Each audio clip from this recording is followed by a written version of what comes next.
నీకోసం పాలు పండ్లు తెచ్చానమ్మా. బాబు కోసం కూడా ఏదో తెచ్చినట్టున్నావు. పిల్లల దగ్గర ఉంటే ఏ దుష్టశక్తులు వాళ్ళ దగ్గరికి రావంట. ఆయన ఉండగా మా దగ్గరికి ఏ దుష్టశక్తి వస్తుంది మావయ్య? నిజమేనమ్మా. గౌతమ్ బాబు వల్లే నువ్వు బిడ్డ ప్రాణాలతో దక్కారని అర్జున్ సార్, సుభద్ర మేడం చెప్పారు. ఆ రోజు నేను కూడా హాస్పిటల్కి వద్దామనుకుంటే పెద్దావిడే వద్దని అడ్డుపడింది. లేదంటే నిన్ను దగ్గరుండి చూసుకునేవాణ్ణి. పర్లేదు మావయ్య, ఆయనే అన్నీ అయ్యి నన్ను బిడ్డని చూసుకుంటున్నారు. ఏంటోనమ్మా, నేనందరి ముందు ఈ బిడ్డను ఎత్తుకోనూ లేను, నీ మేనమామనని చెప్పుకోనూ లేను. బిడ్డను ప్రసవించిన నీకు పుట్టింటి సంగతులు నేనేమీ చెయ్యలేదు.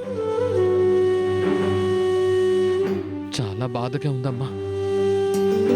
బాధపడకు మావయ్య, నీ మనసులో నా మీద కొండంత ప్రేమ ఉంది కదా, అదే చాలు.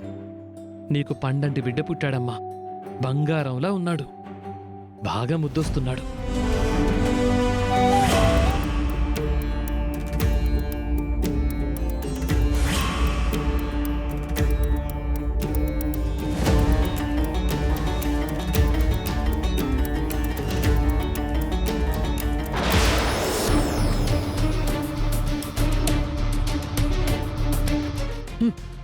ఈ సంగతి ఇక్కడ కాదు, హాల్లో అందరి ముందు తేల్చాలి.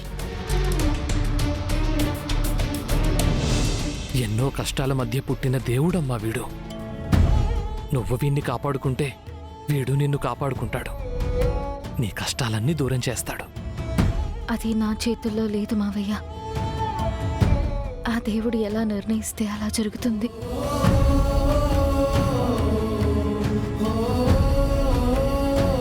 అంటే ఇప్పుడు కూడా నువ్వు ఇల్లు విడిచి వెళ్ళిపోవాలనుకుంటున్నావా అమ్మా?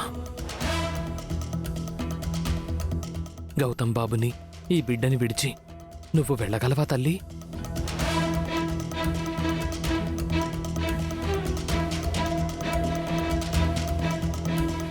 వెళ్ళాలని పెద్దావిడ ఆదేశిస్తే వెళ్ళక్క తప్పదు కదా మావయ్య. అసలు నువ్వెందుకెళ్ళాలమ్మా? నువ్వు వెళ్ళిపోతే గౌతమ్ బాబు పరిస్థితి ఏంటి? ఈ చిన్న బాబు పరిస్థితి ఏంటి? వీళ్ళిద్దరినీ ఎవరు చూసుకుంటారమ్మా? అయినా ఆ రోజే మనం ఇంటి నుంచి వెళ్ళిపోదామని చెప్తే నువ్వు వినలేదు కదమ్మా. నాతో రాలేదు కదా, ఆగిపోయావు. అలాగే ఇప్పుడు కూడా ఆగిపోవచ్చు కదా తల్లి. బామ్మగారు నన్ను ఉండమంటారేమోనని చిన్న ఆశ ఉండేది మావయ్య. కానీ అది నిరాశే అని ఈరోజు తెలిసిపోయింది. అవునమ్మా, బిడ్డ పుట్టాడు కాబట్టి ఇక నువ్వు ఇంటి నుంచి వెళ్ళిపోవచ్చని ఆవిడ పరోక్షంగా మాట్లాడింది. అది నాకు కూడా అర్థమైంది. ఆవిడ ఇప్పటికీ ఆ మాట మీదే ఉంది మావయ్య. నన్ను ఈ ఇంటి నుంచి పంపించేయాలనుకుంటుంది. అసలు ఈ విషయం గౌతమ్ బాబుతో చెప్పొచ్చు కదమ్మా. చెప్తే ఆ బాబాయ్ సమస్యను పరిష్కరిస్తారు కదా.